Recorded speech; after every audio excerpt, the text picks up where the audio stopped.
Okay, so we are in Derech HaShem, Shar Daled, chapter 6, chapter 4. No, chapter 4. And no, chapter 6. What? Yeah, chapter 6, you're right. Chapter 6. Chapter 6. And we're talking about, it's called Protei Seder Hayom V'Tefillah, which is the details of the day in prayer. Okay, so he started from the night, and he told us that there are these patterns of good and evil, of light and darkness, that exist in nature, right? Mm-hmm. Sometimes evil becomes kind of stronger, sometimes it becomes weaker. That's natural, without human intervention, and that's symbolized by the changes of day and night. Mm-hmm. Okay. By the way, it's just interesting that daylight savings time actually, statistically, once the crime went down when they introduced daylight savings time, because night started later, and so there was less of night to go around. I guess I don't know if there's less of night, but like he says, it's the first part of the night that's a problem, that's problematic, and so people were awake for less. I don't know, but in any case, so the nighttime is more prone to activities that we would consider not so kosher, right? Mm. So, okay, so it's kind of the potential for more problems is created with the darkness of the night, right? So there are these. So there's a daily cycle. I'm just thinking, again, I'm just thinking out loud, but right, we have interesting that we have different cycles, right? So there's the daily cycle, day and night, day and night, day and night, day and night, right?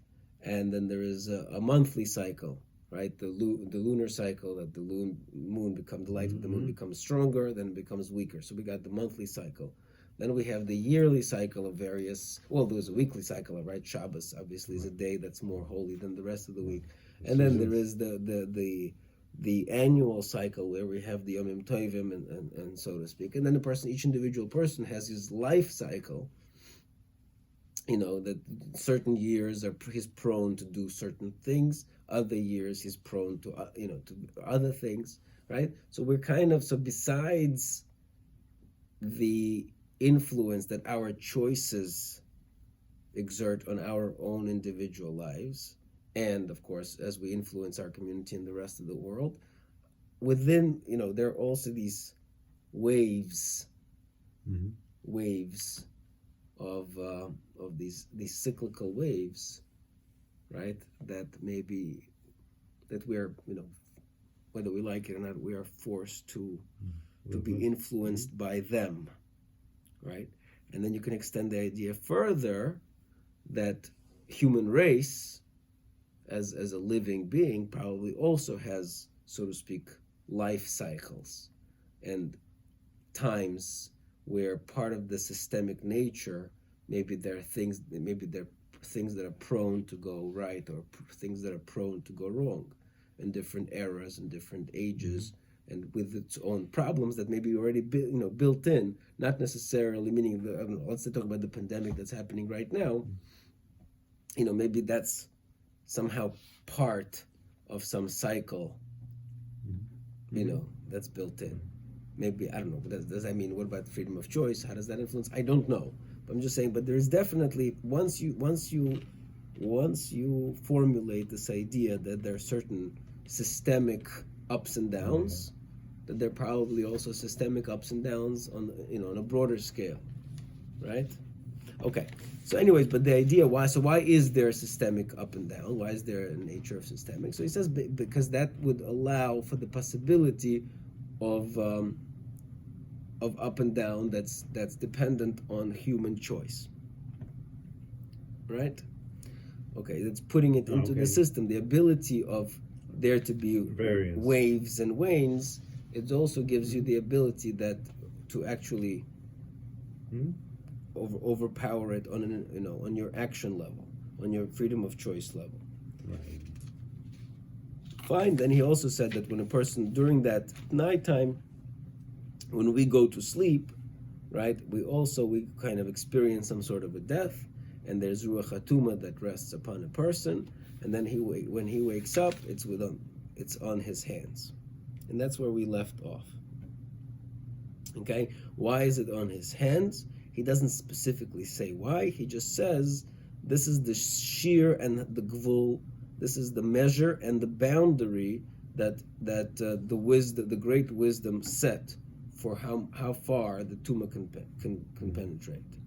Right? It doesn't say penetrate, Shetishra, that can rest upon the person. So, I don't know if that's right, but we thought, I'm not sure if that's right, but I don't fully understand, but he doesn't explain why specifically on the hands, but he does say that's the limit, right? What's the limit? In or out? I'm not sure. That's what I'm saying. I'm not sure. You'll see later. Let's see further, and we'll see what it sounds like. Okay. Now moving on. Now that he set the stage for us, now he's going to go into and explain how that stage that he just explained is going to influence our morning routine. Okay? So the great wisdom prepared what a person should put an effort in the morning, right? Meaning our morning routine. Now that based on this idea, we are prepared, we were given a certain morning routine. The Yisraimim, and therefore he will be able to elevate himself, mimashe nishbal b'matzav halayla, from what he went down at his night status. Letaher, in order to purify, mimashe nitma, from what he became tamei. V'chein yoshuv v'yiraimim ha'olam kuloi mimashe nishbal. Not only that, he will also return the entire world from what it decreased as in its night. And he will enlighten it from the darkness that it experienced. And this idea is completely encapsulated in the various takonos. Now, I don't know, how do you translate takonos over here? You can, one of two options is available. Takana means an institution, like a decree, takana. Takana also could also mean a fixing, right? Tikkun ha'olam, the fixing of the world, right? So now let's read this again, and you tell me, because I'm not sure. Ve'inyan ze kuloi, and this whole concept is nichlal, is encompassed, included, v'takonos, in the takonos, shiniskonos, that were instituted. That one for sure instituted. So the first takana, does it mean institutions that were instituted, or rectifications that were instituted? Right? How do you translate that word? And I'll tell you why it's important. We'll see in a second. Lizman akima, for the time of when we wake up. Min ha'pa'ulos or min ha'diburim, from different actions and our speech. Commotion will be presently explained with God's help, right? So now, why am I saying? Okay, so let's see. Right now he's going to describe these takonis, whatever they are. Again, is it possible? These are the rectifications or institutions, right? Institutions or rectifications. Okay. Hine hapoel harishon. So the first thing that we do. What's the first thing that we do to elevate ourselves from the darkness and to elevate the world with it? Hu taharas hayadayim. It is the purification of the hands. Okay, so our first avoida of the morning is netilas yadayim. Okay, ki hine heim, because our hands is the thing shenitmu, that became tamei, v'sharu aleihem ruach hara'ah, and the evil spirit rested upon them. And therefore, tzorich legarsha, we got to expunge it, mayhem, from them, uletaharam, and purify them. Okay, so why do I have a problem with the first language? Now, netilas yadayim, is that a rabbinic mitzvah, or is that a mitzvah deoraisa? Rabbinic. All right, it's rabbinic, right? Now, this book is called Derech HaShem. In other words, I'm about to explain to you the system that Hashem created, and now I'm up to the level, right? This is Shar Dalet, that's going to tell us what does God want from this creation called Adam? What does He want him to do in this world? And He's explaining our avodah to our Creator. Okay, right. So, and he says that part of the whole, there's this picture of avodah, and it begins with Netilas Yadayim, So before and that is beautiful. But that's a rabbinic institution. That's a rabbinic institution. How did they do this before? Okay, right. So now, if you go back to the word takonos over there, that takonos incorporates institutions. Right, and institutions means including rabbinic institutions, because clearly you have to say either way. You would have to say that, and I'm sure, I don't know if anybody would argue with this, right? Where did Rabbanim get their ideas? It's not like they're making stuff up, right? Meaning they may be instituting it, but they're instituting based on their understanding of what Hashem wants from a human being, right? What Hashem created the world for and why we do what we do, right? So therefore, they said, okay, we got to do Netilas Yadayim. We got to do Netilas Yadayim. And again, even though, I think we must mention this a different time, I remember when, the Rosh and the Rashba, based on whom the halachas of Netilas Yadayim go, they don't mention this Ruach HaTuma business. The Ruach HaTuma business is like an extra reason for Netilas Yadayim. The primary reason for Netilas Yadayim is this takana, is the decree that Rabban made, either because just we touched the wrong parts of the body during the night, or because we're like entering the service of the day and we're like people in the Beis Hamikdash. It's similar to Kahanim.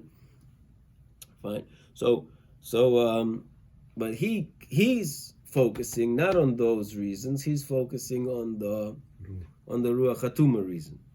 So two things I think we can get from this is, one is, in his picture of the world, there's a very thin line between the Rabbanans and the Araisas. The Rabbanans are like they're like the expressors of Hashem's will, right? But then we could ask ourselves, of course, why didn't Hashem, Netilas Yadayim is so important, so why Taka isn't it in the Torah? Right. Let there be a commandment that says, go wash your hands in the morning 3 times a day, on the left and to the right. Why is this only a rabbinic thing?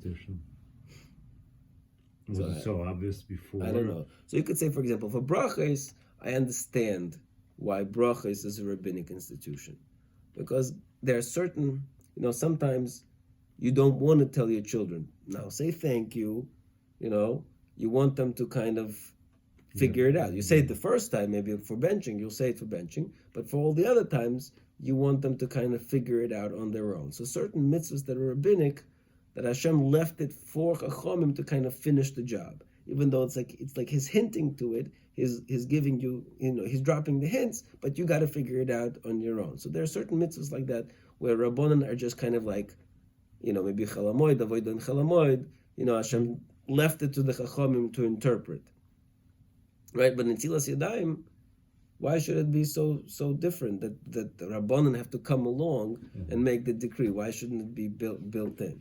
Right? Again, especially according to, if the way he's saying it, that it's like, this is the first step of the morning. This is the whole. It's built into the fabric of the creation, that the night, there's darkness and the forces, and now it's light. Now you're going to start the day by washing your hands. It's such a beautiful picture. So why isn't it built into Hashem's? That it was so obvious that it's needed, that it's a mandatory thing to do until it started getting lost. That it's an unspoken obvious thing. You got to wash your hands in the morning. Right. Maybe, and only rabbis have to for the extra dumb ones have to speak it out. Remind you. That's an interesting idea. Maybe. Okay. Anyway, so these are some of the problems here. So what do we get from here? We get from here that there's a very thin line between the Deraisa and the Rabbanan, And also what? And also the flimsy. It sounds to me like the pshat reason of the Rosh and the Rashba, and the less pshat reason of Ruach Ra. In the Ramchal's world, it's they're just like different sides of the same coin, so to speak. Okay. Anyways, okay, moving on. So that's our first avodah of the day, is to rid us of the remnants of the night. Okay. Now Hashem chokak means like he engraved shetigorish mehem alidei hanetila haruyuya, that the way we rid ourselves of the evil of the night is with the proper washing of the hands. Like we were taught by our rabbis. So this is where the rabbis come in. It almost sounds, actually, now that I'm reading it, actually almost sounds like maybe according to him it is a deraisa. Maybe it is a deraisa, and then only the Rabbanan is the specific procedure is the Rabbanan. Right. Maybe the whole idea of it, maybe it's a deraisa. I'm not sure. I don't know. And it comes out, now here's another interesting twist. And it's going to come out, the entire body of a person will be purified through this. So what just happened? Right? Till now, he told us this is as far as it penetrates, right? This is as far as the tuma enters, right? The hands. All of a sudden, he tells us, no, by purifying the hands, we are purifying the whole body. So I'm not sure what to say about that.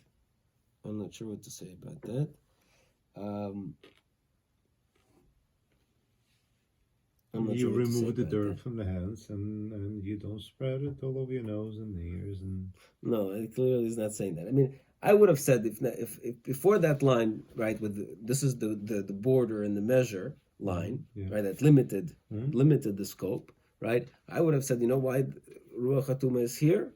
Because this is 10 fingers. This is the 10 spheres. This is symbolically the connection, right? So it's not just the opposite. It's not the limit. It doesn't show the limit. Right. It's just the opposite. It shows how far it gets, right?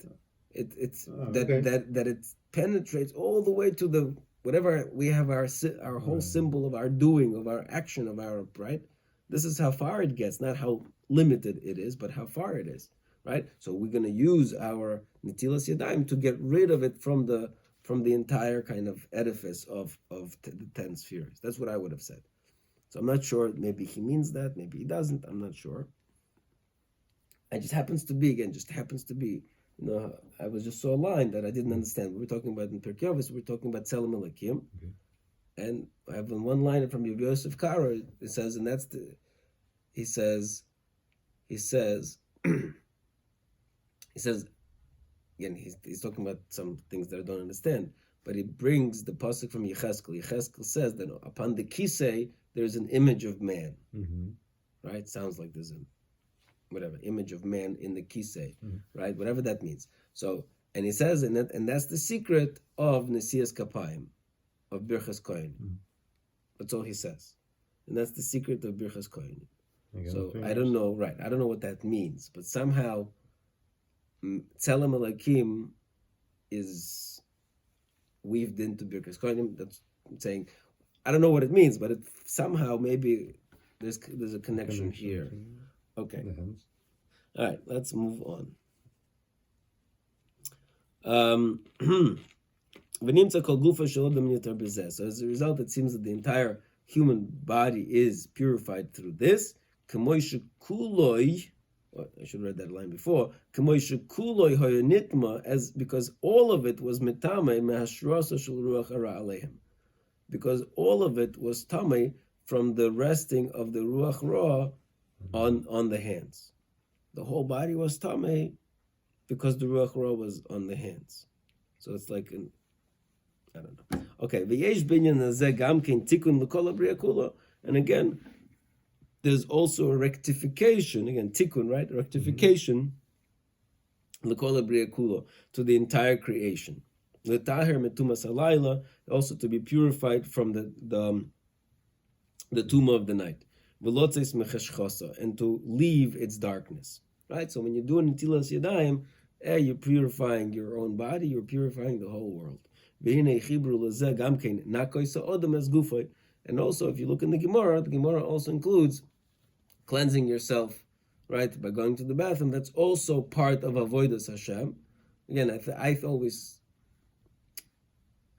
appreciated this as kind of, meaning when I was a kid and I learned about this for the first time, and I thought, wow, that's pretty ridiculous, talking about such silly things and dirty, disgusting things, going to the bathroom.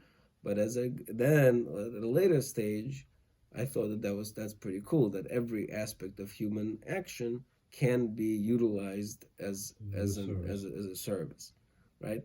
Now that I'm getting older, I also realize that maybe that's also, you have to be like on the madrega to really appreciate, to really take it, I can turn my Shmonesrei into a service of God before I can turn my going to the bathroom into a service of God, So, right now there's very little difference, so to speak, between those two, the spirituality of those two actions, unfortunately. Anyways, but that's also, so there's a morning cleansing of all sorts of unwanted things via the Netilas Yadayim, via Asher Yotzer. Okay. And maybe that's why Hasidim in the mornings, the real Hasidim, they don't only do Netilas Yadayim, they do the whole mikvah. Okay. I'm surprised, he didn't put it into the... Well, he mentioned the cleansing our bodies, so maybe that's... I don't know, it could be, right, so it seems like Netilas Yadayim is sufficient to cleanse the entire body. Right, but maybe he means aside from Netilas Yadayim, you cleanse the entire body, no? That would be... too much of a read, I think. Okay, so anyways, v'nimtza kula mitaher, and as a result, all of the entire human is purified, umizdamein, and now he is ready lehiskarev lifnei boirei yisborach shmoi, to approach before his Creator, blessed be His name. Okay, moving on now. Letter Hey.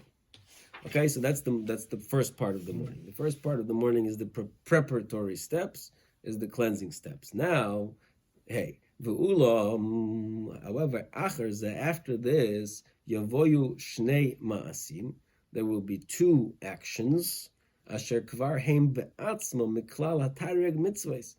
They are by themselves are part of 613 mitzvahs. I don't know what that means. We're till now, we're not talking clearly. Till now, we're not talking about 613. Right. Or does it mean something else? I'm not sure. We'll see in a second. But even though they are part of independent, is what I think he's trying to say. Even though they are part of independent 613 mitzvahs, but we, or the Chachamim, he will say later, they instituted these two things in connection to the prayers. Right? Mm-hmm. Meaning, after Netilas Yadayim, we're going to pray. Our tzitzis and tefillin, which are independent 613 mitzvahs, were put into this morning routine of Netilas Yadayim, tzitzis, tefillin, prayer. Okay? Even though you could have done them in the afternoon, right? So, because they're separate, independent 613 mitzvahs, but they were brought into here. Lehashlomas, why? Lehashlomas ha'avoida hayomis, in order to perfect our daily service. Behema tzitzis and tefillin, and they are the tzitzis and the tefillin. First, we're going to explain their independent meaning. And afterwards, and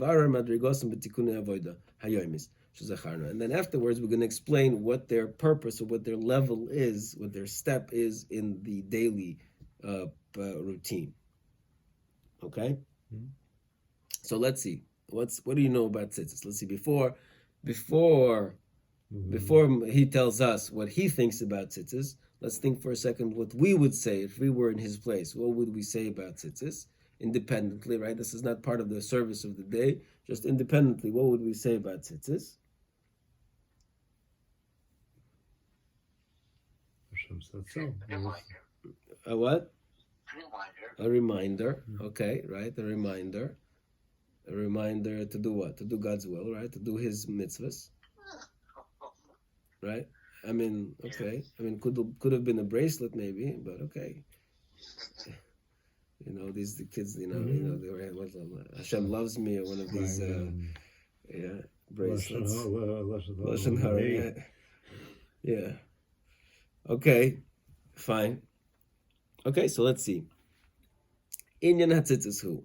The concept of tzitzis is Kihine Ratza Ha'odem Baruch Hu, the master, blessed be he, wanted, Sheyu Yisrael, that the Jews would be misukonim, would be rectified.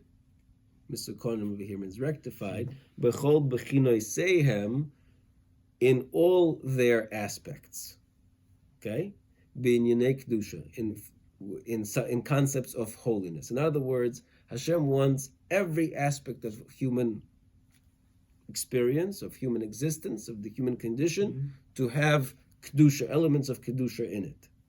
Right? Val Kain, therefore, Nosan Lahem Mitzvahs, therefore Hashem gave them commandments, L'chol Zmanehem, for all times and all, what's the word? All happenings, happenstances. Ukifikol Mikreim, right? All Mikreim, all events.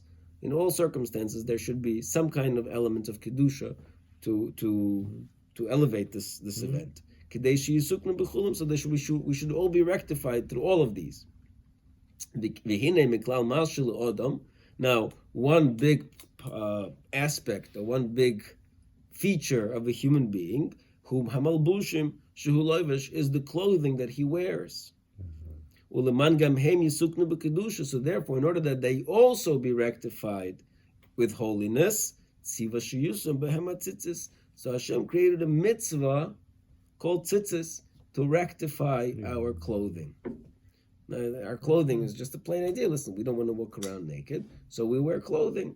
Hashem says, no, let's give this idea of clothing an element of kedusha. So let me give some mitzvah. Let me give a commandment that will connect with clothing. And then they will be rectified in holiness.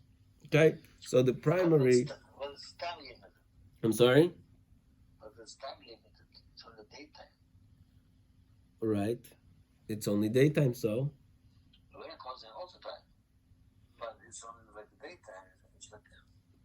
All right. I guess...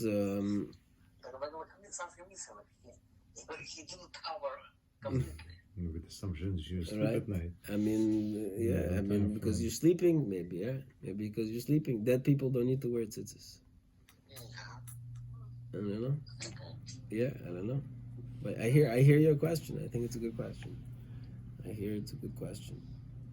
I mean, the question would be even better. I mean, why didn't Hashem design some kind of a nightcap, you know? A nightcap that will elevate our nighttime clothes, you know, a special blanket, a quilt, I don't know. Yeah. Okay, but that's what he says is the basic level. At the basic level, is the idea of tikkun malbushim, to rectify the clothing. To rectify the clothing. Even though, technically, you could ask yourself, you don't have to wear tzitzis, right? It's only if you have clothing of the four corners, then you got to put some strings on the corners of those garments, you know.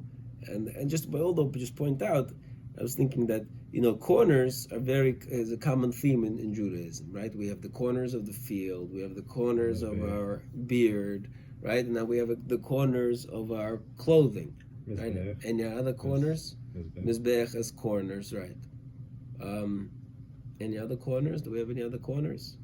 But some sort of an idea, field pay, right? So some kind of an idea that a corner, right? So the corner, we think, or at least I think, the corner is the least useful part. You know, like the corners, you know, they're just like the most external, kind of most useless part. But that's not the pshat. Certainly we see in Peah, that's not the pshat. Peah is just the opposite. We give the ikr of the field, the first, the best of the field. all right, and just we have a cornerstone, right? The cornerstone is the most, is kind of the foundation of the building, right?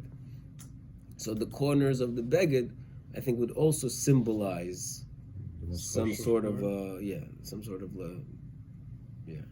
Okay, let's see. Then he says v'inyan omek mizeh. Now there's a deeper layer. Again, this is in his style, especially since we were talking, right? So that in every mitzvah there's layers within layers, right? V'inyan omek mizeh. There's a deeper concept. Nichlal oy b'mitzvah zu is included into this, incorporated into this mitzvah. Behu, and that is heyoy sa'odam nisman leiloi kov. That a person should be nisman, should be branded, I guess that would be like, or as Rabbi Aryeh Kaplan translate, a man must wear God's insignia. Okay, nisman comes from the word siman, right? It's a uniform, right? Hashem labeled you with this clothing. Okay, nisman le'lekov ki eved la'adoinov, like a servant to his master, right? So just like a servant puts on his uniform, a Jew also puts on his uniform. Tzitzis is a Jewish uniform, right? Now you're gonna say, but I don't have to wear tzitzis. If you just fast forward to the next page, the top of the first line of the next page, and I don't know how he understands this concept, but it says ve'amnam, however, milvad heyois hadover hazeh mitzvah temidis. Besides the fact that this is a constant mitzvah, then he says they incorporate it into the tefillah. That's where he explains it in the tefillah. But till now, he understands tzitzis as a constant mitzvah. So what? So I don't think he means nighttime, but I do think meaning it's not like it's a mitzvah kiyumis, meaning if I have four-cornered garments, then I put it on. Meaning, again, I don't think he argues on the fact that that's what it is.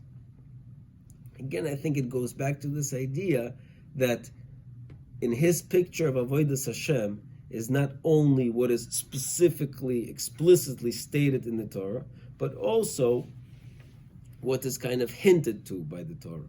It's true the Torah says only wear tzitzis if you happen to be wearing a four-cornered garment. But like the Gra says, well, are you an idiot where you think you're not going to wear a four-cornered garment? God gave you this freebie of a mitzvah. You're not going to wear a four-cornered garment? Like, what's wrong with you? Right? It's self-understood that this doesn't need to be spoken out. Right? Now, it's true that... So why didn't God say, go wear a four-cornered garment all the time? I don't know. There might be circumstances that maybe if you can't get one, maybe there's layers of, there's priorities. Maybe in Echanami, if a person is poor and he can't afford tzitzis and he has only a certain amount of money to spend, what should he spend money? Should he spend it on Shabbos candles, on tzitzis, whatever? So there would be levels of priorities. But to say that it's not included in the whole kind of idea of what a person should be doing, should a person be wearing tzitzis as much as possible? It's pashut, but that's what God desires. It doesn't have to be spelled out. Hello, this is a mitzvah to wear the tzitzis all the time. Right. So his description of Avodas Hashem, I'm saying from God, is not just as what's specifically stated, but then what is the ideal. Okay, going back to the other page, right? So, where was I? I already forgot. Right, so Hani Nisman, to have a simon to your God, Keved Ladeino, V'harei now. So why is that? Why should you have a simon? Why should you have a simon? Why should you be labeled as a servant of God? So he says like this. Okay, well, let's think about that. Why would you say you should be labeled as a servant of God? That's what you do. But why? How does that help you in achieving your goal of Avodas Hashem?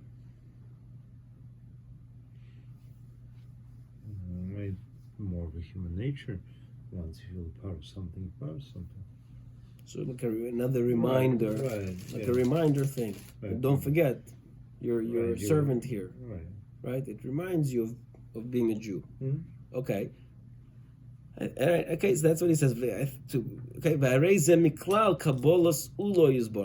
and that is included in the acceptance of Hashem's yoke, and your subjugation yourself to Him. Right? So it's another expression. So tzitzis, what is he doing over here? He's doing a beautiful thing. Hey, do you know where we say this Parshas Tzitzis? Do you remember where we say this on a daily basis? Oh, wait, it's the third paragraph of Shema. What's the purpose of Shema? Shema is Kabbalah Sol Malchus Shemaim. It's this acceptance of all the mitzvahs. It's acceptance of God as your king, right? Oh, all of a sudden, Tzitzis is not just, hey, it happens to have Yitzias Mitzrayim, which is why we're adding to it. No, Tzitzis is part of being a servant of Hashem, is being nisman, to be have a simon that you are his eved. Okay, so a person is given liyos misakin as kol abriya kimavur b'chelik rishon. So somehow, I don't know how he says it, but in the tzitzis, I'm reminded that I'm given the opportunity to be misakin the entire bria.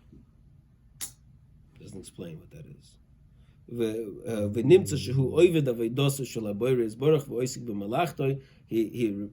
Therefore he is a servant of Hashem, to do his bidding, to do his service, and to do what he wants him to do.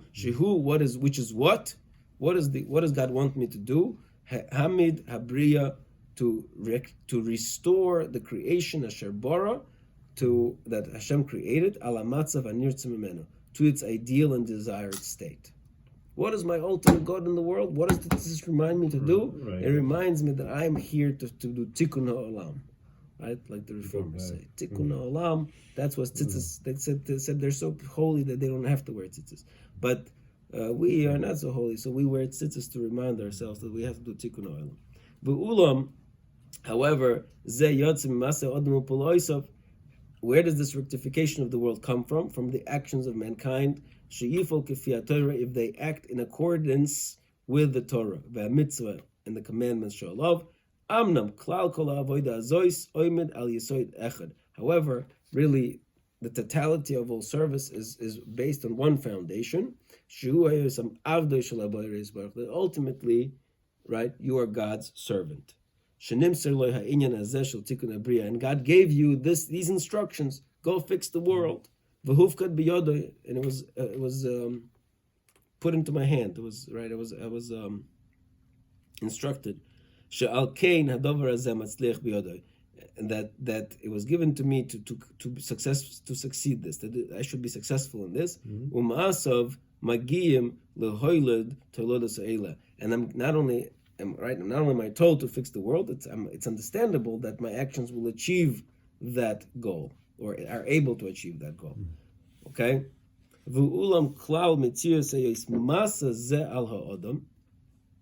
And since this is like a masa, like a burden upon him, not burden in a negative sense, but this is something that I have to do, right? Nikra ula, because that's what we call the yoke, right? Since it's like a thing that I'm obligated to do, like a yoke of a master upon his servant. And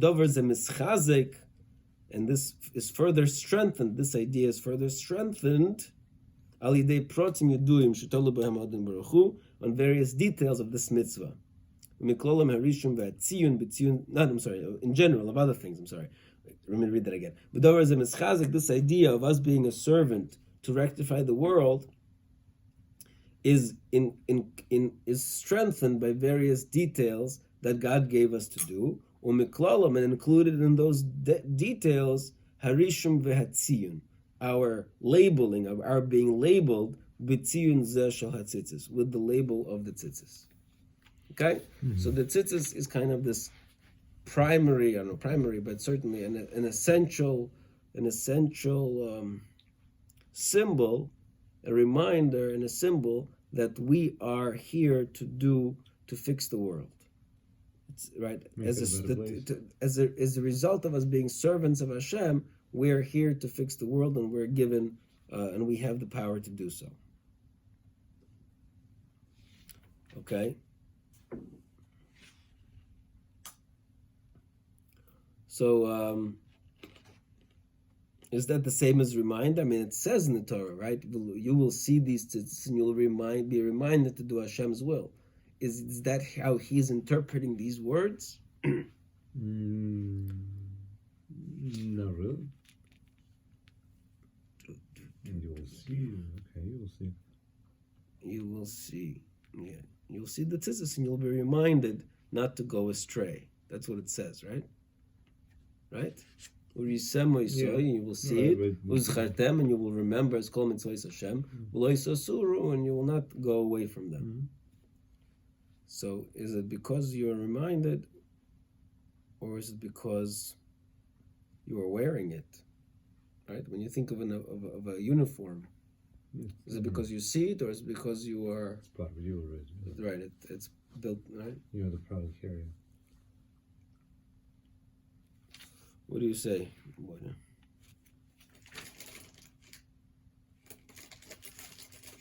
is it? Huh? It's nice. Okay, so he gave us two ideas of tzitzis. The first level is to rectify clothing. Mm-hmm. Second level is to label us for service of God and rectification of the world. Okay? Let's just finish this paragraph. V'amnam. So now that's the mitzvah of tzitzis by itself. V'amnam milvad heyos hadover hazeh mitzvah temidis. Now besides this thing being a constant mitzvah, meaning by itself, right? Also mimenu chachamenu, from it our sages made zechorim l'rocha tikun mitikuna tefillah, an additional rectification. Right, again, I think it's, one same question. Tikkun means over here institution, or tikkun means a rectification. Is they made from it a rectification, I'm reading it right now, a rectification from the rectifications that we do during prayers. Okay, so the Rabbi Kaplan simply just avoids the whole translation and just says it's part of the service of prayer. Okay, v'hu liyois misatef, and that is that a person has to be wrapped betalis, in a talis, lehispalel boy, to pray in it. Right? So how is it part of our prayer? It's talis. We gotta wrap ourselves in a talis in order to pray. Right? So in other words, it's not only tzitzis for the sake of tzitzis, it's tzitzis for the sake of prayer. Right? So but how does that enhance our prayer? Right? How does tzitzis enhance our prayer? It puts you in the right mind. Okay, that's right. By tikkun hu kabbalah sa'oil shezacharnu, and the tikkun is exactly this thing: the kabbalah sa'oil, the acceptance of the yoke that we just mentioned. Liyos b'koyach zeh, because with that, now that you were inspired, so to speak, by this idea that you are here to rectify the world, your toifes, you grab onto the oiches b'malach tois barach, you grab onto your service, the work, the hainu tikkun ha'olam composed zacharnu. Now you're ready to pray, right? If prayer is part of that tikkun ha'olam, again, we're going to have to go back maybe to prayer, but if prayer is part of tikkun ha'olam, putting tzitzis allows you to remind yourselves that, hey, I'm about to fix the world. Okay. Let me just read to you. Once we're here, we might as well just read from the Chinuch. Just what does he say? Right? The Chinuch is the Sefer HaMitzvahs, right? He tells us, he lists the 613 mitzvahs, and in every mitzvah, he says, what is the root? What is the idea of this mitzvah? So let's see what the Chinuch says. And is it the same? Is it not the same? Let's see. Let me just for variety. Okay? So this is in Parsha Shlach, right? So Shoresh HaMitzvah Nigla B'Kosov. It tells us the root of this mitzvah is revealed in the pasuk, in the verse. Shehi, which is what? L'man niskar kol mitzvahs Hashem tamid, that we should remember all of the mitzvahs of Hashem always. Right? This is you. Right? This is what you said. Clear and simple. It says, you should remember. Ve'ein dover ba'olam yoser tov lizikaron, and nothing is better in the world for memory, like somebody who wears the insignia of his master, kavua b'ksusoi, set into his garment, asher yichase boy tomid, which he covers with himself always, ve'enov v'liboy olav kol hayom, and his eyes and his heart and his mind is upon it all the day. Okay, so nothing is better to subjugate, to remind ourselves. I don't want to say subjugate, but it really means subjugate. Is than to label it on a person's clothing. It would have been nice if we could label it, I guess, on the person's body, but we don't do that sort of thing. But we can label it on a person's clothing. V'zeu shenemar because of zchartem es kol mitzvos Hashem. You remember, okay? V'omru zichronim levracha, and our sages say kamilas tzitzis tirmas l'teriag mitzvos, that the word tzitzis reminds us of 613 commandments.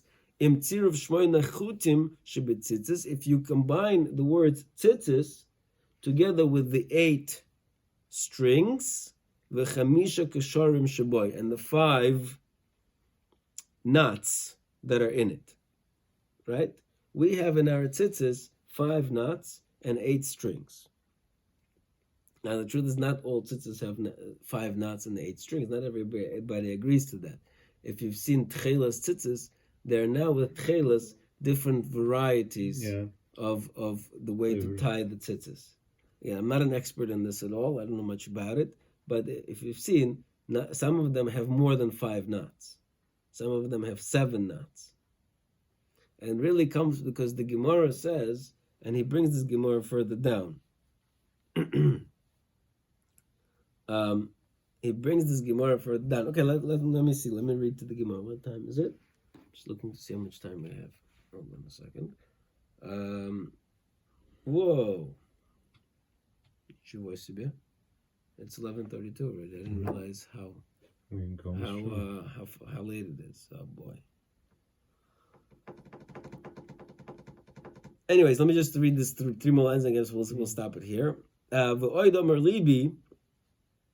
He says further, my heart tells me, this is unusual for him, I think. My heart tells me here he wants to give us another kavon of tzitzis that's purely from his heart. Sheyesh boy remez v'zichra, and there is a hint and a remembrance, shegufay shala odaim, that the body of a person, v'nafshoy, and his soul, hakol Hashem baruch hu, they're all dedicated to Hashem. Why? Ki halavan, right? Tzitzis is made of the blue and the white strings. The love and the white strings, remez laguf shehu min haaretz, is a remembrance of the ground. Why? Shenivres min hashelag, because ground was made from snow. I don't know what that means, but shehu loven, which is white. So the white of the tzitzis, according to the chinuch, represents the snow. I think the snow is not referring to the physical snow, but the snow of the kisei koved, and which refers to the ground, as we see in Pirkei de Rebbe Eliezer, that ha'oretz me'echa nivres, from where is the earth created? Mishalak shetachas kisei koved, from the snow that's under the throne of glory. V'chutin, furthermore, strings is remes elaguf, is also the fact that there are strings all together. They symbolize the body. Why? Because a person, when he's created, he's just a bunch of strings, right? And I guess the embryo, as it's developing, is just a bunch of strings. And again, it brings the Gemara, which I'm going to skip for now. And then finally, tcheles is the neshama. But tcheles is she'eino keina rekia, since its color is like the color of the sky. Yirmois lenefesh shehu min ha'elyonim, reminds us of the soul, which is from up above.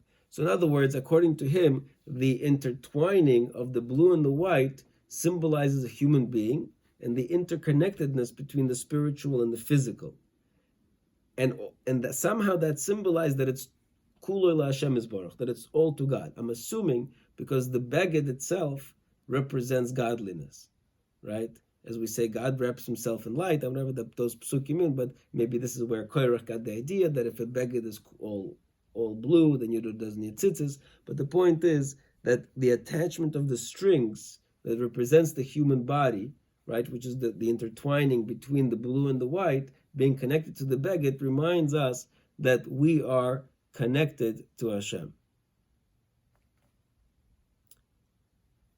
Okay, all right. That's. I guess we'll leave it at that. Okay, so is it similar to what the Derech HaShem is saying? it's definitely using different language, different words, but in the gist, it does have, you know, a similar flavor, a similar flavor. Yeah. Okay. Fine. Let's stop on that.